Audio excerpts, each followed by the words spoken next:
Então, a propriedade para investimento sendo um terreno ou um edifício que a empresa tem praticamente uma das duas finalidades, obtenção de renda ou valorização de capital, na hora que ela decide, por exemplo, eu não pretendo mais oferir renda, eu não estou mais esperando valorização de capital com esse ativo, vou destinar à venda.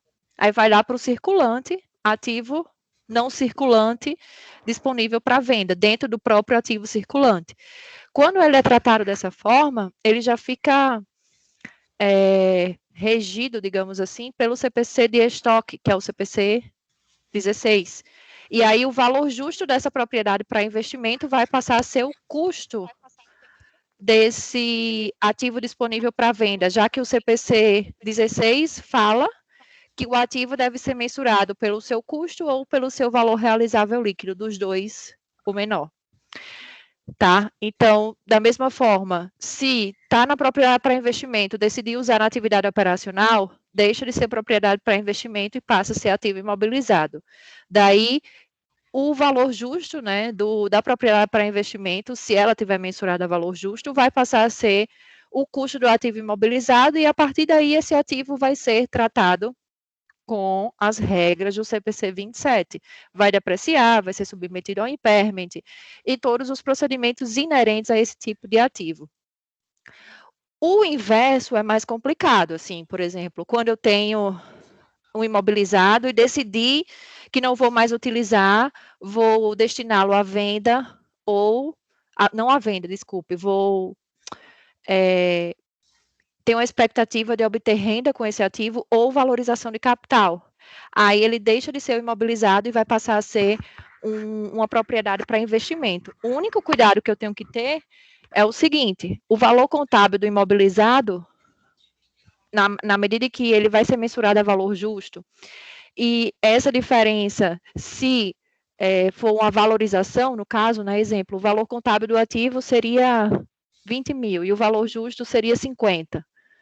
Esse ganho de 30 mil, eu só tenho que observar o seguinte: se o imobilizado tinha perdas por impairment. Por quê? As perdas por impairment, até o limite que esse ganho reverta a perda, vai para o resultado como reversão de PPD. E o que ultrapassa vai como ajuste de avaliação patrimonial. Por que eu não posso levar para o resultado?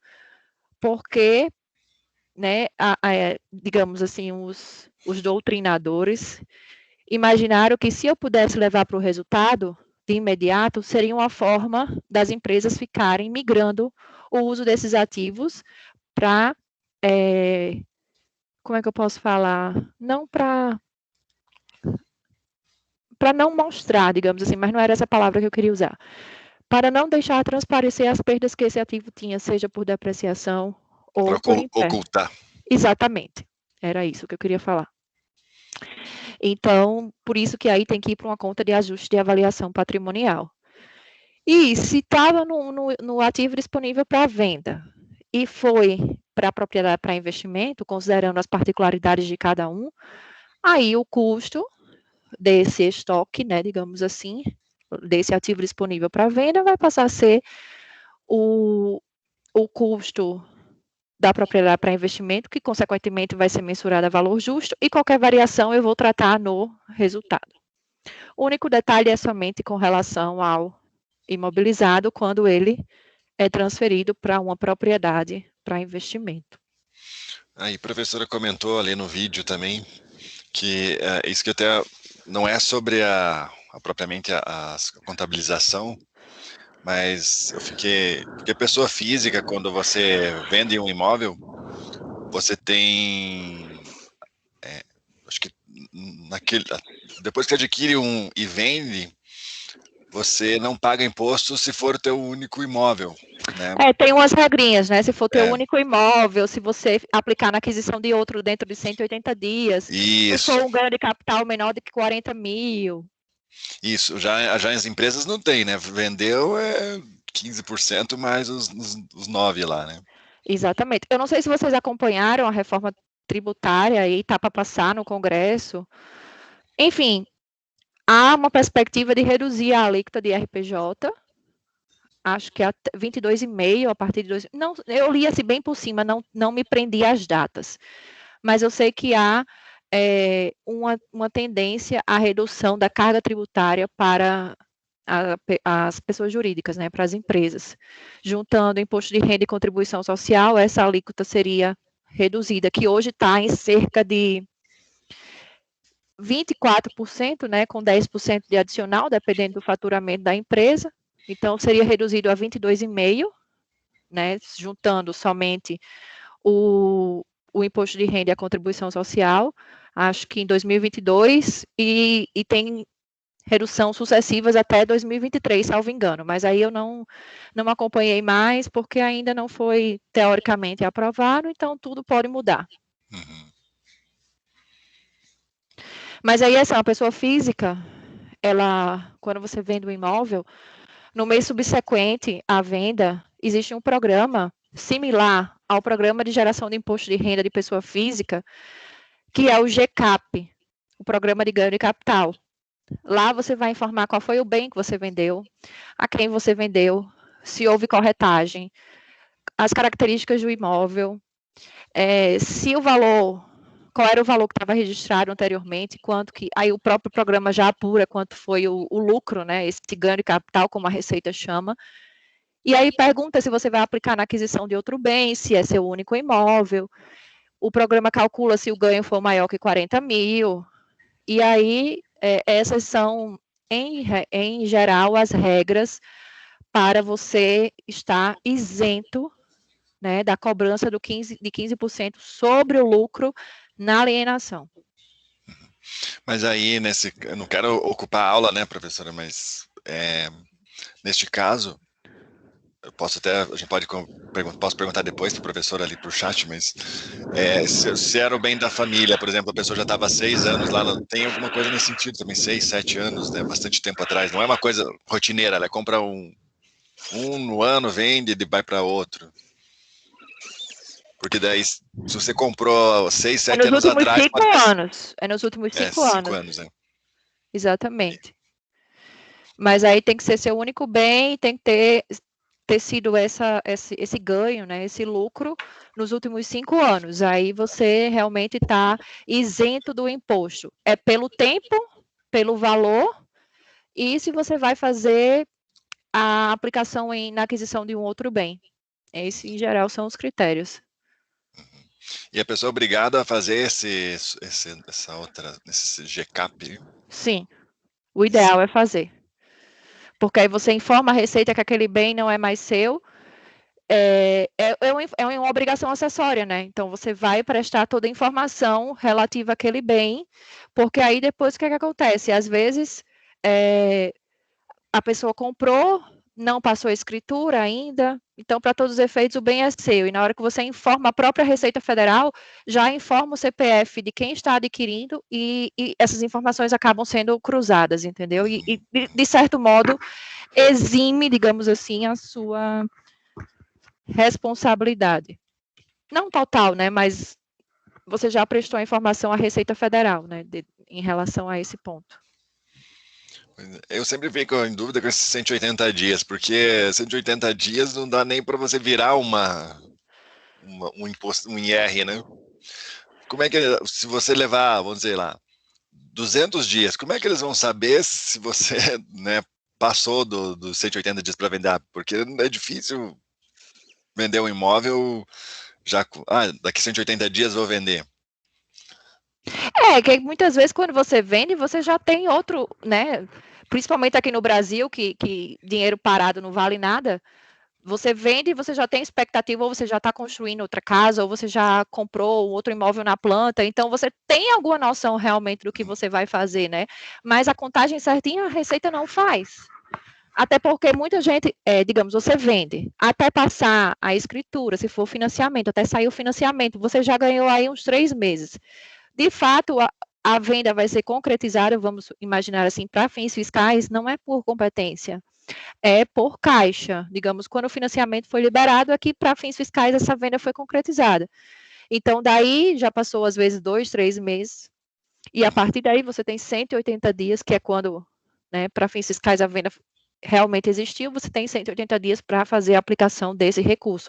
E quando é dentro do mesmo exercício social, embora eles falem que a apuração do ganho de capital é de 15% no mês subsequente da venda, né, mas se é no mesmo exercício, e aí você já sabe, por exemplo, que vai aplicar na aquisição de um outro imóvel, então automaticamente você já está isento, e aí você só faz a informação mesmo.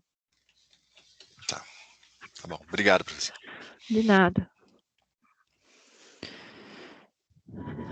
Mais alguma dúvida, gente, em relação às propriedades para investimento? Professora, eu teria uma dúvida. Oi, Jada. Eu li também um pouco do manual lá, e eu anotei aqui uma questão. Como diferenciar um ativo entre estoque e propriedade para investimento quando da aquisição para venda futura com valorização? Porque, assim, para você considerar ele como ativo para investimento, você tem que necessariamente já definir que você vai ter uma valorização dele ao longo do tempo, ou pelo simples fato de você adquirir e ele naturalmente adquirir valor futuro, ele se torna um ativo para investimento. Porque vamos supor, eu posso comprar uma casa sabendo que ela vai valorizar, mas no momento meu intuito não é revender ela. Mas possivelmente eu posso revender. Tá, o que a norma de propriedade para investimento fala é que é um terreno ou um edifício, um imóvel, né, no caso, adquirido com uma dessas duas finalidades, obtenção de renda por meio de aluguel ou valorização de capital.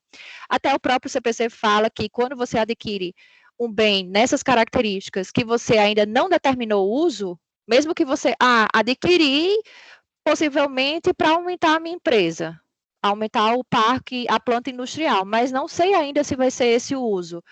Aí a norma diz que até o uso ser definido, você deve classificar como uma propriedade para investimento, tá? Então, se você adquirir o imóvel, você no momento não... É preciso que você, de fato, determine o uso, mas se esse uso for indeterminado, automaticamente vai ser uma propriedade para investimento. A propriedade para investimento não necessariamente você tem que já determinar a venda, né? A venda e aí, consequentemente, a valorização de capital.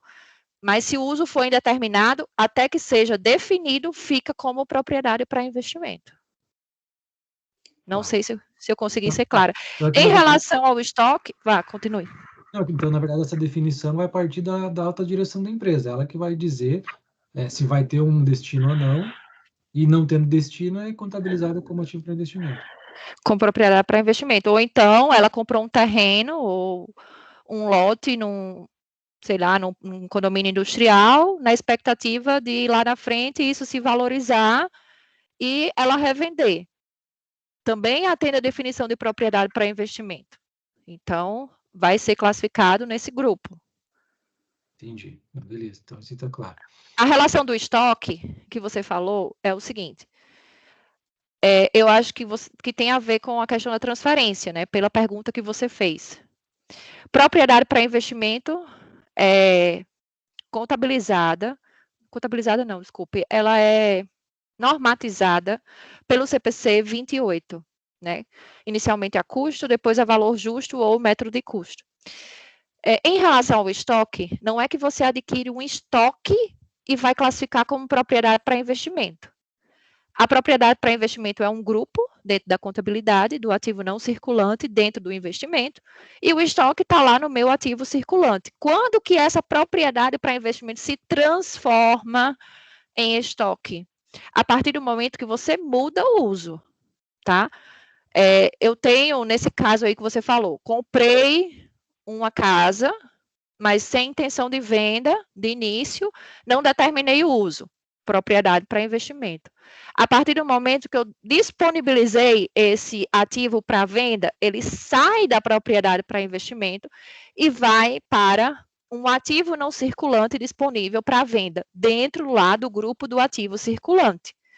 E aí, uma vez que está classificado dessa forma, ele começa a ser tratado como um estoque, no sentido de vai ser normatizado não mais pelo CPC 28, mas sim pelo CPC 16, que é o CPC específico de estoque, seja esse estoque de matéria-prima, seja esse estoque de material de consumo, de produtos em processos, de produtos acabados, qualquer estoque, né, desde que esteja dentro do escopo lá do CPC 16, vai usar a normativa desse pronunciamento. Entendi. Eu estava pensando porque ele menciona lá uma questão de fundos imobiliários e alguns deles compram para revender, né, para ganhar. Aí ele deu ele mencionou alguma coisa de estoque que eu não entendi justamente essa questão, porque você vai adquirir, vai, sei lá, esperar valorização e tal, e em algum momento ele vira estoque. E é essa diferenciação que ficou meio obscura para mim. E um segundo ponto, professor, ele fala assim, quando você vai contabilizar lá pelo custo a aquisição, que não se pode contabilizar as quantidades anormais de material, mão de obra e outros recursos que não integram o custo inicial. Não entendi, quer dizer que se eu adquirir, vamos supor, o terreno, e daí se eu esperar um momento e depois eu for trabalhar nele, esse custo posterior não pode ser incorporado no valor? É que assim, o CPC 28, ele fala que existem 2 métodos de mensuração do valor justo, tá? Do valor justo não, desculpe, da propriedade para investimento. O custo e o valor justo. Preferencialmente, esses ativos devem ser mensurados a valor justo pela própria relevância dessa base de mensuração. Então, o valor justo, na maioria das vezes, é o valor de mercado. Em relação a isso, na hora que você faz uma avaliação, se você colocou materiais de excelente qualidade, se você, de certo modo, o que é que eu quero dizer? O que você incorporou àquele ativo vai refletir na avaliação pericial que vai ser feita e, portanto, no seu valor de mercado, entendeu? Isso que ele falou caso esse bem seja mensurado, a empresa não opte por mensurar valor justo, e sim continuar utilizando o método de custo, seja por uma própria decisão pessoal da empresa, seja por uma questão também do valor justo não estar disponível. Aí ela obrigatoriamente tem que usar o método de custo. Aí, nesse caso, você tem o item no CPC que fala isso? Não, está no livro, professora. É porque ele fala de custos no reconhecimento inicial da propriedade. É no manual, é? É. Deixa eu abrir aqui. É exatamente o item 10.4.2. Minha biblioteca, peraí.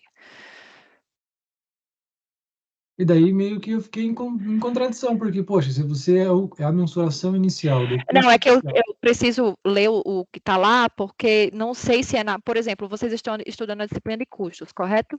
Não, eu ainda não estou fazendo, professor. Mas em geral, junto com essa disciplina, tem a disciplina de custos, né? Mas assim, lá em custos, vocês aprendem um conceito de custos normais e custos anormais. Custos normais, eles são, digamos, desperdício normal e desperdício anormal. Desperdício normal é incorporado ao custo do produto, o anormal é tratado como perda. Aí eu preciso ler para ver o que é que, se realmente é um ponto de custo ou se realmente é só em relação à mensuração, sabe? Jada, qual é o ponto? Nem me lembro mais. 10.4.2. 10.4.2. 10.4.2. É o primeiro parágrafo. Achei.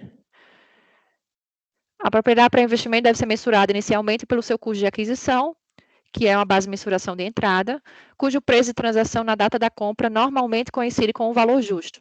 Contudo, os custos de transação podem ser reconhecidos como parte do custo inicial do ativo, uma vez que são aplicáveis todos os conceitos normalmente utilizados na mensuração do custo inicial. Assim, são adicionados todos os gastos com a aquisição, como os relativos a tributos, encargos com escritura. Contudo, as quantidades anormais de material, mão de obra ou outros recursos consumidos incorridos na construção ou desenvolvimento da propriedade não integram seu custo inicial. Foi isso que eu acabei de comentar, né? Quando a gente está utilizando o conceito lá de custos mesmo, da contabilidade de custos, e vamos imaginar que você... Peraí. Vamos imaginar que você comprou um terreno e aí você vai construir um edifício, certo? Você tem, sei lá, custo com mão de obra, você tem custo com, por exemplo, cimento, com itens de construção civil.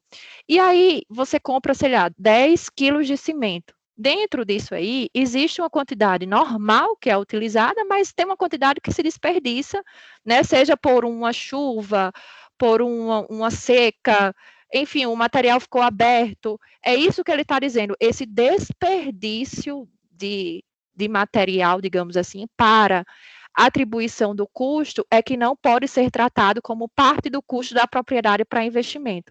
Então, o pessoal que está estudando custos, eu não sei se a professora Simone já chegou nesse ponto, acho que já, né, que já devem ter até concluído custos. Enfim, desperdício normal faz parte do custo da mercadoria, né? Quem estudou contabilidade de custos já nesse semestre. Desperdício anormal, que é o que ele está falando nesse parágrafo, é tratado como perda de imediato no resultado. Então, foi isso que ele quis dizer, tá? Ele fala lá que gastos com escritura, com corretagem, os custos de transação, eles são incorporados ao custo da propriedade para investimento no início dessa mensuração. Mas se por acaso continuar sendo mensurada pelo custo e fizer uma benfeitoria nessa propriedade para investimento, uma construção, e houver desperdício anormal de material, aí esse desperdício anormal não pode ser incorporado ao custo de produção, mas sim a perda no resultado do período. E aí, quem vai determinar se é uma perda normal ou anormal? A área de qualidade, a área de controle, a área de engenharia. A gente só realmente executa, né, dentro de uma estrutura aquilo que nos é repassado. Agora entendi, professora. Então, só complementando, daí no caso, esse custo também ele vai ter que ser contabilizado durante, né, a realização das atividades de construção, né? Isso. Então, essa apuração vai ter que ser feita período a período, e daí, então, deduzido o que é anormal, e daí só contabilizado, incluído no valor do ativo, o que realmente diz ser o correto. Isso. Lembra quando a gente falou no CPC de receitas, a gente falou do método POC? Que é o método da percentagem completada. Então, ali eu aplico o POC com base na medição da obra, né? Tanto de alvenaria foi concluído, tanto de fundação. Então, naquele próprio relatório da engenharia, se houver, né, algo anormal nesse sentido de perdas, já é informado, né, lá na própria medição. Exemplo, tinha uma expectativa de utilizar 1.000 quilos de cimento, utilizou 1.200, mas porque a obra avançou ou realmente houve um desperdício? Então, essas informações precisam ser tipificadas nesse tipo de relatório. Entendi, professora. Muito obrigado pela explicação. De nada. Mais alguma dúvida?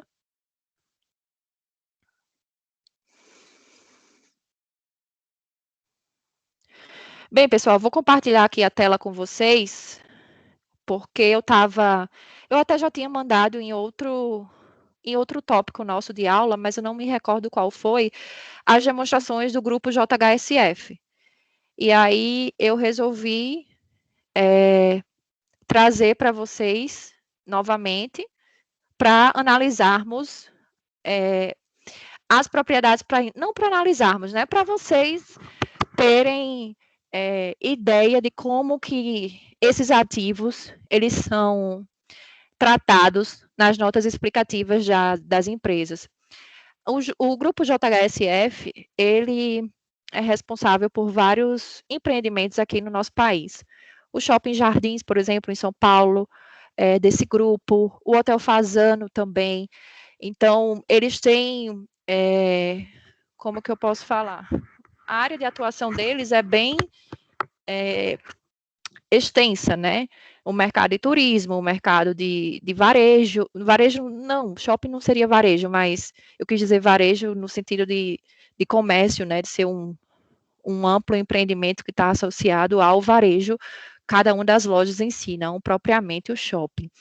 Tanto que, lendo as notas explicativas do grupo JHSF, eles mencionam que as suas propriedades para investimento são os shopping centers, né? E aí, por que o shopping center ele é classificado como uma propriedade para investimento? Segundo aqui as notas explicativas do grupo JHSF, lá de 2020, os shoppings, eles foram construídos com a intenção de obtenção de renda ou valorização de capital. Acaba que, por vezes, as justificativas para cada um desses grupos acaba sendo a própria transcrição da norma, tá? Mas, se analisarmos com cautela, vamos ver que as notas explicativas, elas são bem ricas, né, no sentido de nos fornecer informações pontuais, mas de extrema relevância associado àquele ativo que estamos avaliando. Então, por que o grupo JHSF classifica os shoppings como propriedade para investimento? Vocês devem estar se perguntando, eu conheço uma pessoa que ela é lojista de um shopping, ela comprou a loja. Mas, se você analisar, é uma compra, entre aspas, né, no sentido de que todo mês ela tem que pagar as luvas à administração do shopping. Então, indiretamente, né, o shopping continua obtendo renda desses lojistas através dessas luvas, que seriam os royalties, né, que os lojistas, um percentual que os lojistas pagam sobre o faturamento para o shopping. Só pelo fato de você estar num shopping, independente de qual seja, né, a justificativa que leva o nome do shopping. Por exemplo, uma loja aqui em Curitiba, localizada no Pátio Batel. Todo mundo sabe que o Pátio Batel é um shopping mais refinado, mais requintado. Então, isso, querendo ou não, já passa essa imagem para a sua loja, independente de ser uma franquia ou de ser uma marca própria. Então, tudo isso, a administradora do shopping alega que é valor agregado à sua marca. Então, por isso, há essa cobrança de luvas, além do próprio condomínio, né? Mas aí o condomínio seria realmente só para manter a estrutura operacional do shopping em funcionamento.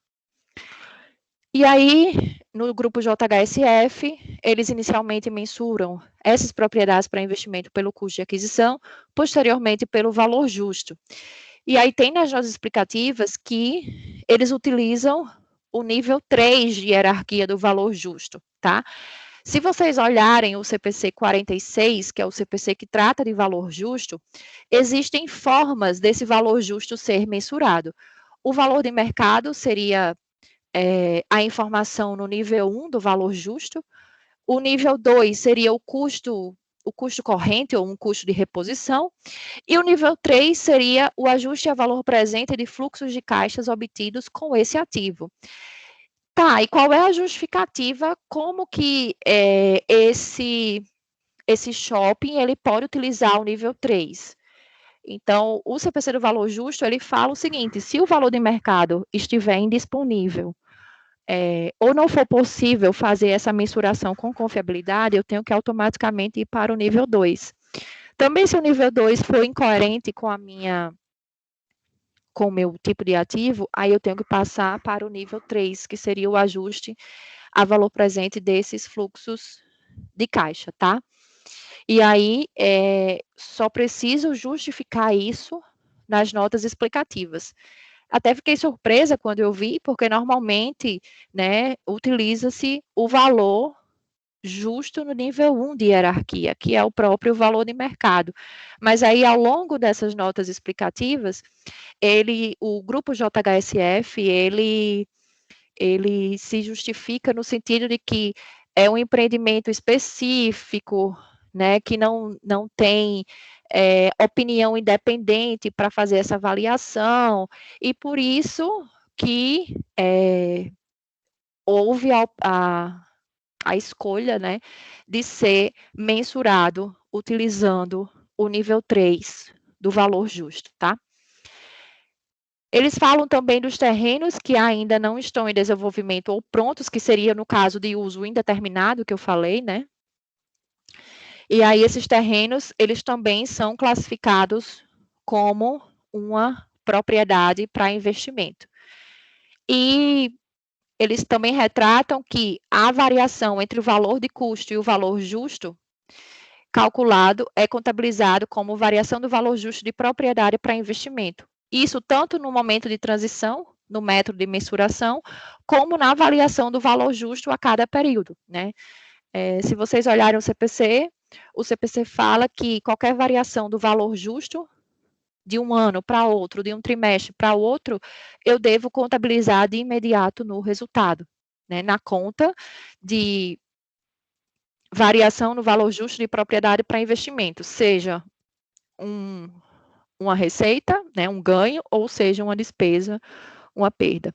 Lembrando que para fins fiscais não é aceito, né? Então, seja um ganho, eu vou ter que fazer uma exclusão no LALU, sendo uma perda, eu vou ter que fazer uma adição lá no LALU. Para receita, só existe ganho ou perda no momento da alienação, que é efetivamente quando esse fluxo de caixa ou essa pretensão, ela se concretiza. Em relação ainda a essa variação do valor justo das propriedades para investimento, eles mencionam que qualquer ganho ou perda vai ser mensurado no resultado, porém, ele não vai entrar na base de cálculo para os dividendos, e aí vai passar para uma reserva de lucro denominada de reserva de lucros a realizar, tá?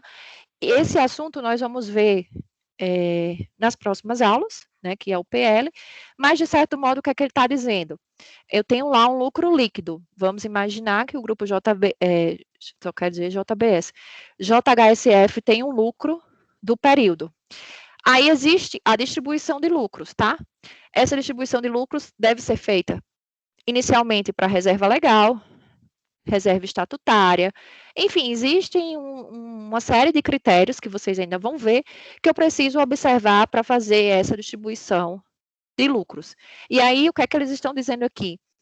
Em relação à variação do valor justo de propriedades para investimento, como a propriedade para investimento ainda não foi vendida, né, não houve de fato esse ganho concreto, então eles colocam essa parcela do ganho ou da perda nessa reserva de lucros a realizar, porque de fato são lucros não realizados, uma vez que é só uma expectativa de mudança no valor justo, mas pode ser que o valor justo no ano aumentou, com a pandemia, por exemplo, é possível que esse valor já tenha baixado, e aí eles não deixam esse valor como base de cálculo para a distribuição de dividendos. Mais à frente vocês vão entender um pouco desse assunto. As propriedades para investimento são excluídas quando vendidas, né? De fato, ocorre a baixa do ativo, ou quando deixam de ser permanentemente utilizadas e não se espera qualquer benefício econômico futuro de sua venda, que é a baixa por obsolescência, né? Por realmente não há mais expectativa de fluxo de caixa, ou pela venda. Isso tanto para a propriedade para investimento como para o imobilizado, como nós havíamos visto anteriormente. E aí ele fala também na questão da venda das propriedades para investimento, que qualquer resultado entre o valor de venda e o valor contábil vai ser reconhecido no resultado, passando nesse momento a integrar os resultados realizados e, portanto, base para os dividendos. Então, o que eu tinha comentado anteriormente, que antes da venda, tudo entra na reserva de lucros a realizar. Não de imediato, mas no momento da distribuição do lucro. E, posteriormente, a venda entra na base de cálculo para dividendos, uma vez que, de fato, foi concretizado. Lembrando que ele fala que ainda as operações de arrendamento da companhia referem-se a períodos de longo prazo. Houve previsibilidade para considerar 10 anos nas projeções de fluxo de caixa descontado e, posteriormente, a sua perpetuidade. Tá? Então, isso aqui se refere... lembra que quando nós estudamos o leasing, eu tenho tanto o arrendatário como o arrendador, tá? Então, o arrendatário é aquele que está pagando ao arrendador para usufruir daquele bem. Então, ele registra o ativo, né, no seu patrimônio. O arrendador, que é quem está cedendo o ativo, por sua vez, ele vai ter que registrar esses recebimentos né, dessa seção de uso. E aí, nesse caso, entraria como uma propriedade para investimento. Quando, no caso, ele tem esse bem, que vai ser destinado à valorização de capital ou à obtenção de renda. Talvez isso aqui seria... Não, mas é 2019, antes da norma atualizada, mas já foi atualizada, então não faz muito sentido, é isso. Em relação ao quadro, aqui nós temos o detalhamento das propriedades para investimento que o grupo JHSF tem. Aqui é mais só a critério de curiosidade, né? Como que eles segregam, como eles dividem essas propriedades para investimento. Tem aquelas que estão em operação, tem aquelas que estão em construção, em desenvolvimento, em fase de projeto, e a desenvolver que ainda não tem muitas informações a respeito desses ativos, porque ainda está em fase de desenvolvimento. E aqui seria a movimentação, né, tanto de compra como de venda das propriedades para investimento, tanto os balanços individuais como nos balanços consolidados, tá? E como eles usam a metodologia do valor justo no nível 3, eles precisam justificar a taxa de desconto para fazer o ajuste a valor presente dos fluxos de caixa que serão obtidos com esses ativos. Então, também estar aqui a justificativa para essas taxas que foram utilizadas para fins de determinação do valor justo. E o próximo item que já vem sendo comentado aqui já é o intangível, que não é nosso objeto de estudo, digamos assim. Alguma dúvida, pessoal, em relação a essa nota explicativa? Eu compartilhei a tela com vocês ou não? Que aqui parece que eu não compartilhei, não. Não apareceu. Acompanhei pelo arquivo. Ah, e eu jurando que vocês estavam vendo. Eu abri o arquivo também, porque eu acho que, sei lá, achei que o Tim estava com problema. Não, eu na minha cabeça eu tinha compartilhado. Só que agora, quando eu fui descompartilhar, era como se não tivesse. Eu fiquei na dúvida se eu tinha clicado num local e tinha descompartilhado já, ou se realmente não tinha compartilhado. Mas, enfim, o arquivo está lá no Teams, já era um arquivo que vocês tinham disponível, eu só anexei novamente para reforçar, para vocês também não terem que pesquisar, procurar esse arquivo, já que era uma coisa realmente pontual. Alguma dúvida, pessoal, em relação às propriedades para investimento? Professora, eu queria só tirar uma dúvida mesmo para deixar mais claro, principalmente com essa relação aí do JHSF, que eles são donos dos shoppings e eles alugam, né, os quiosques lá para o pessoal, e o shopping continua como propriedade para investimento. Ou seja, o bônus e o risco permanece com a JHSF, porque para que seja considerado ativo para investimento, ele precisa ter o bônus e o risco, certo? Sim. E daí eu fico pensando, qual é o risco e qual é o bônus, além do aluguel que ele recebe? Qual é o risco que ele tem? Tudo bem que o ativo, de certa forma, é sob controle dele, vamos dizer, porque provavelmente ou ele tem uma empresa do grupo que faz a gestão daquilo. Sim, é né? o mais comum. Ou ele terceiriza. Sim. Mas aí eu fiquei pensando assim, com relação ao risco, de fato, assim, qual é o risco, no caso? Não sei, professora, nesse ponto, assim, às vezes, shopping, principalmente, me deixa bem confuso com relação a isso. É porque o shopping, praticamente, você compra a loja, né? Muito, se você for falar com qualquer lojista, ele vai dizer que comprou aquela loja, digamos assim, ele pagou um direito de estar ali no shopping, né? Mas na verdade é como se a loja não fosse dele, né? Porque passa tudo pela administradora do shopping e acaba que de acordo com o faturamento, ele tem que pagar um percentual para o shopping, em função de estar localizado naquela área, de ter toda aquela estrutura disponível para ele. Então, o risco que eu vejo do shopping, realmente, para a JHSF, é o risco específico do negócio, entendeu? Não é um risco, assim, de mercado, digamos. Entendeu? Porque até no manual ele fala que você pode apenas considerar partes, né, do ativo como ativo para investimento. Isso.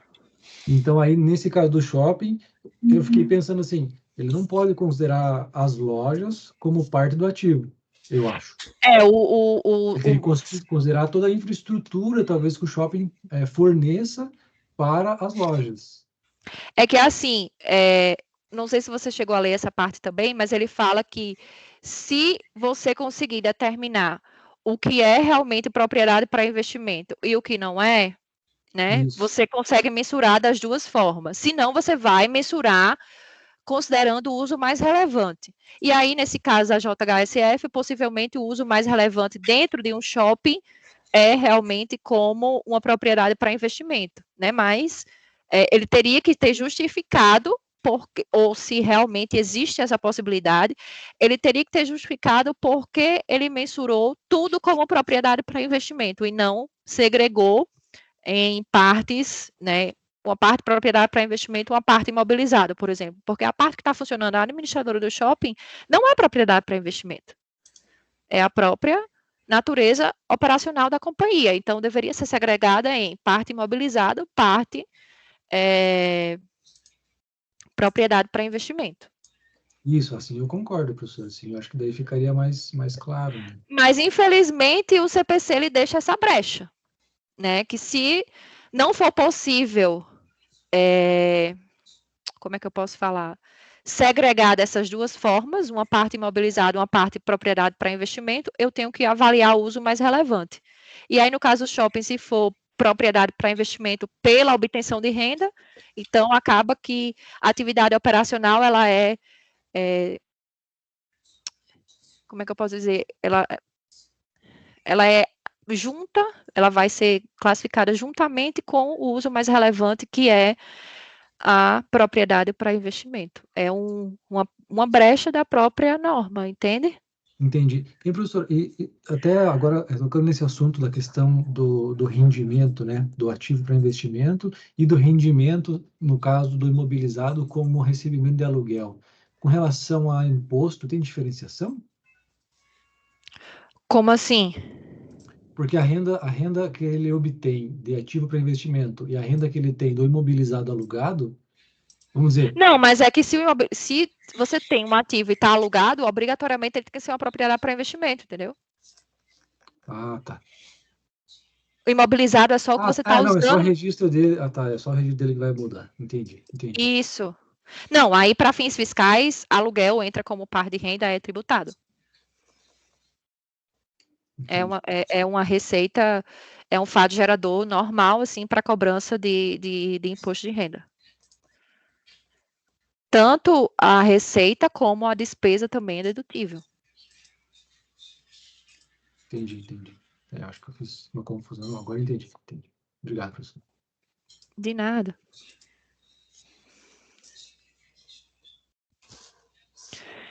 Tem mais algum questionamento em relação à propriedade para investimento? Ou algum comentário que vocês desejam fazer em relação a alguma situação que ocorreu ou que vocês presenciaram, que vocês leram? Enfim, a palavra está dada a vocês.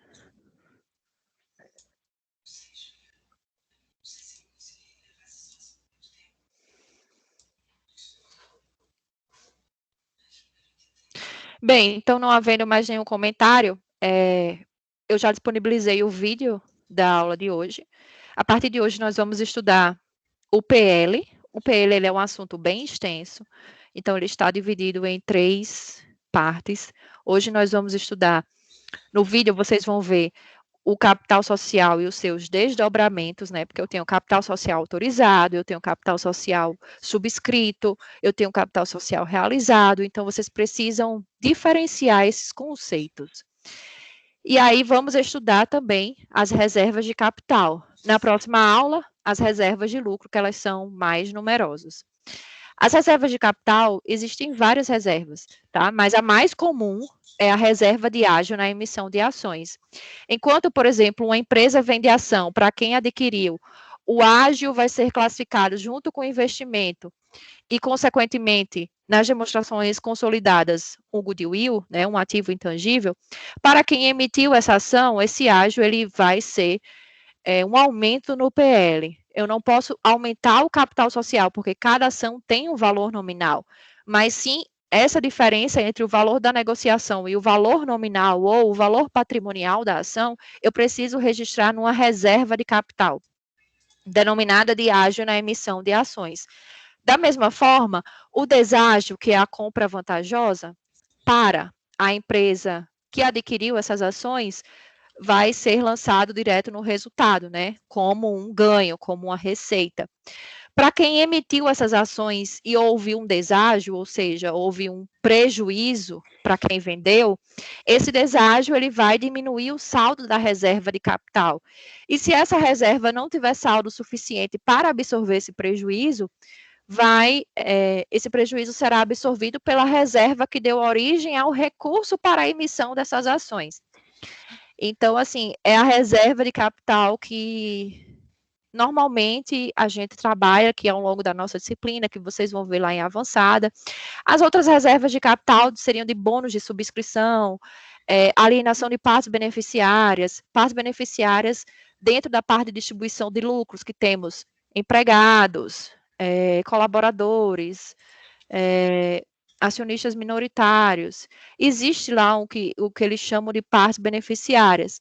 E aí, ao longo do vídeo, esses assuntos, eles são tratados, né, de maneira específica para tentar ilustrar qual é o objetivo dessas reservas de capital, quando elas são utilizadas e o que significa cada uma, qual é a finalidade de cada uma delas, né? Embora todas sejam reserva de capital, cada uma tem algum ponto específico que será tratado, né, em função de cada uma dessas atividades que a empresa, não atividades, mas dessas transações que a empresa realiza que envolve essas reservas, ok? Eu disponibilizei para vocês a atividade de frequência. A atividade de frequência dessa semana vai ser sobre propriedade para investimento. E aí, quando finalizarmos o assunto do PL, que possivelmente será na próxima semana, vocês farão a atividade de frequência relativa ao PL, ok? Nesse assunto, vocês podem estar acompanhando tanto pelo manual de contabilidade, como esse assunto também está contemplado lá no livro Contabilidade Financeira. Eu costumo dizer que o livro verdinho, né, de contabilidade financeira, ele é um pouco mais didático que um manual. Não que o manual não é bom, não é isso. É porque o manual, às vezes, ele presume que você já tem um conhecimento contábil mais avançado. E, às vezes, a leitura dele se torna um pouco chata, um pouco densa. Mas é, sim, o nosso livro de referência também. Então, a sugestão é começar a estudar o livro de contabilidade financeira e complementar com o manual de contabilidade, porque aí vocês não chegam tão crus na leitura do manual, tá? Alguma dúvida, alguma pergunta, algum comentário?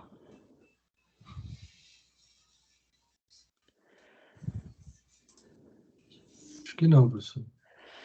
Bem, então, não havendo, eu vou encerrar a gravação.